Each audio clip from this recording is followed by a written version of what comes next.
Créby, à bord d'un 4x4 aux allures de chevalier.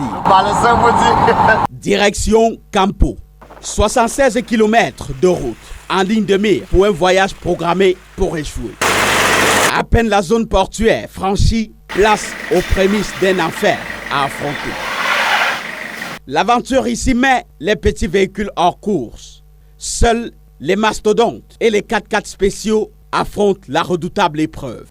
Des plaintes sont devenues hymnes de désespoir des passagers. En allant, je suis tombé 2 fois dans la nuit. Ça ne vaut pas la peine, sincèrement. C'est impraticable. À chaque kilomètre, son bourbier fétiche.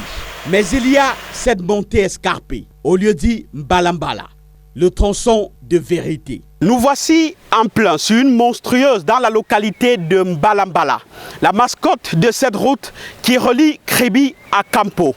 Véhicules, motocycles et même piétons la redoutent. L'incertitude jonche le trajet. Pousser les véhicules, c'est une règle, avec le plus souvent un bain de boue ou des blessures. Les motos n'échappent pas à la règle. Véritable calvaire au stade chronique. Vous pouvez faire 4 jours, 5 jours au bosquet. Donc, et la moto, c'est 10 000 francs, c'est pas donné à n'importe qui. Campo est à chaudes larmes. Campo Créby, c'est surtout ces obstacles imprévisibles. Des arbres qui tombent, des véhicules en panne qui barrent ou rétrécissent la chaussée, comme ici, dans un bosquet marécageux.